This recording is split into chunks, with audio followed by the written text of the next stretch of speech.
It means that they're going to fry to.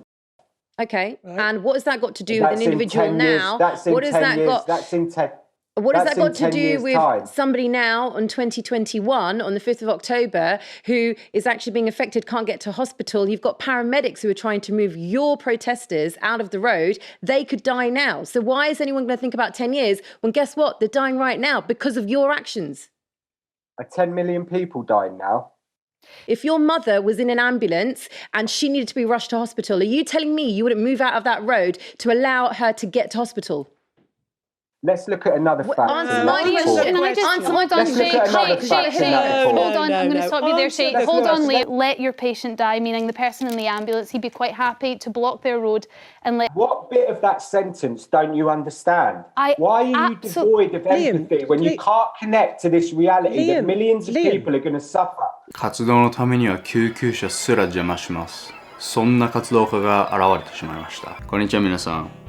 エディターです。今回の動画なんですけど、Insulate Britain という家を断熱化せよという訴えをするイギリスの活動家のリーダーの男性が番組で討論している様子ですね。このグループは他の活動家同様、道路に座り込んで通勤の邪魔をしたり、救急車や消防車などの緊急車両の邪魔をしたりとして話題になったんですよ。で、今回その討論の様子を翻訳しましたので、一緒に見ていきましょう。ではどうぞ。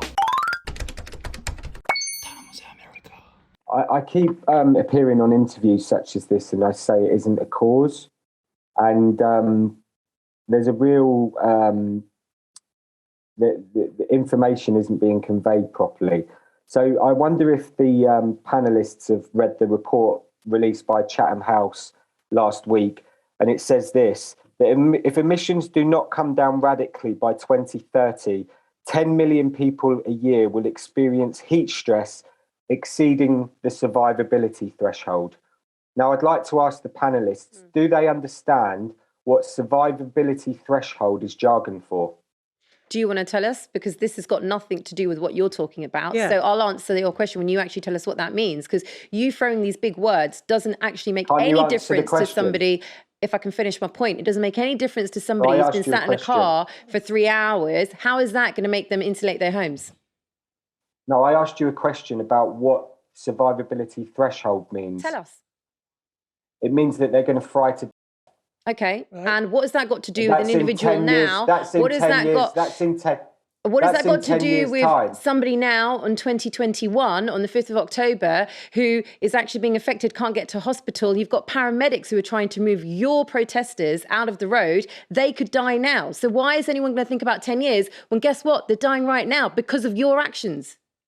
Are 10 million people dying now?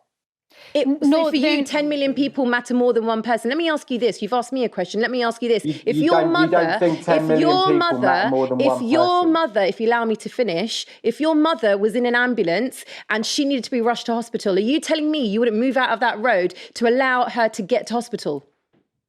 Let's look at another fact. Answer my question. Hold on, Shay.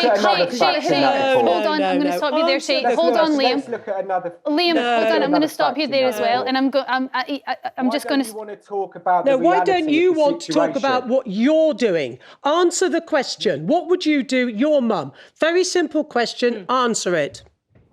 I'm saying to the government have a responsibility in this, and they can end it immediately if they gave us a meaningful statement. Okay, Liam, I can see that you're not going to answer that question.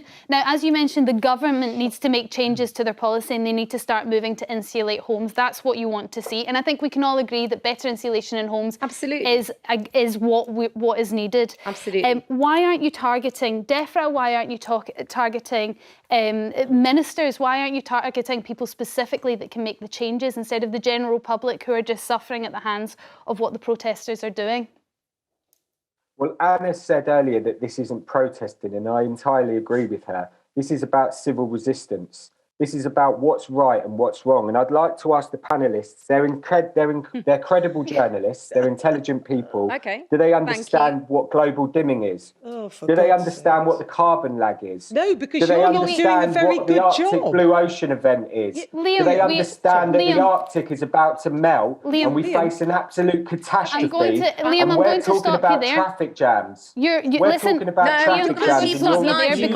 You're not answering our are questions with all due respect, so we're going to not go into the jargon there. I also want to put to you the reality of the situation that we're currently in, which means millions of people are going to suffer. Yeah, but people, other protesters to that reality. Liam, you're refusing to connect emotionally to that reality. Liam, other protesters who feel the exact same way as you about. We're not protesting. I've just said we're not protesting. Other people who feel the exact same way as you are Extinction Rebellion, and one of their members, Roger Hallam, has said that he'd let your patient die, meaning the person in the ambulance. He'd be quite happy to block their road and let them die. How do you feel about that comment that's been made? Yeah, it's an awful situation, isn't it? It's a terrible situation, but it's the reality of what's happening. You're blocking roads, ambulances aren't getting through, and people are suffering. I've just said to you what the reality is, and what the reality is what Sir David King says, is that what we do in the next 3 to 4 years will determine the future of humanity. So why don't you target the people that can make the changes? What bit of that sentence don't you understand? Why are you devoid of empathy when you can't connect to this reality that millions of people are going to suffer? And we have to repeatedly come onto these programs and tell you that what's going on here is the destruction of our country. And you repeatedly, time and again, refuse to accept the reality of that situation. Liam, you're missing. Liam, let me finish. You'd be on the roads with Liam, us. you're missing. No, you wouldn't. No, you wouldn't. Liam, you're missing the point, which is what you do.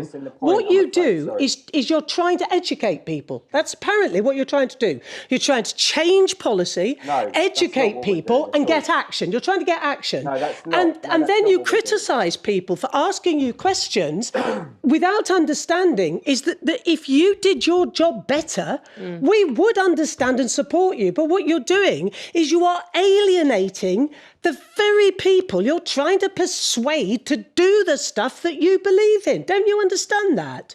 You're actually defeating your own object. You're pickling off millions of people, love.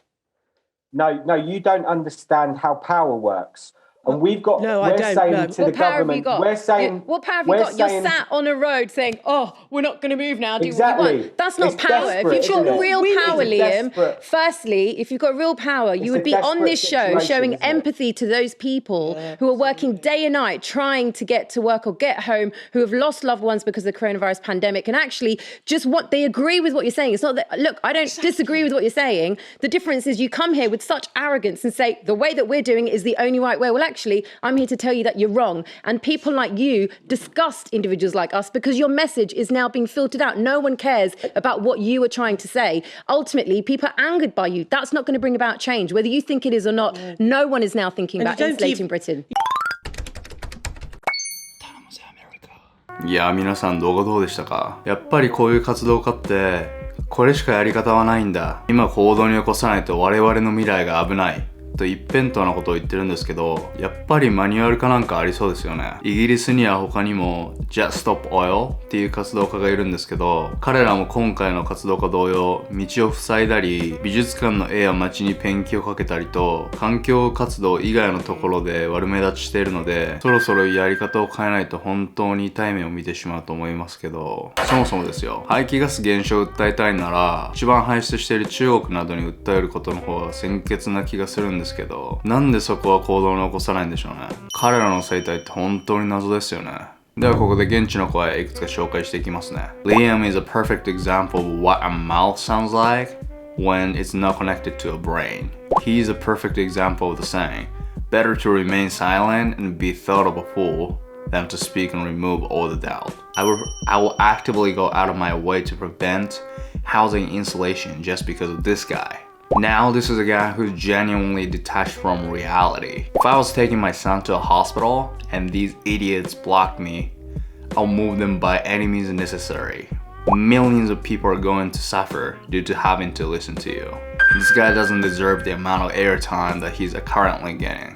He's actually extremely narcissistic, and I feel sorry for anybody who has to live with him.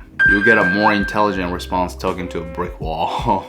皆さんの感想もよかったらコメント欄で教えてくださいね。当チャンネル頼むぜアメリカではこういったマジかよっていう欧米ニュースを楽しく取り扱ってます。チャンネル登録していただけるととっても喜びますんでよろしくお願いします。では良い一日を。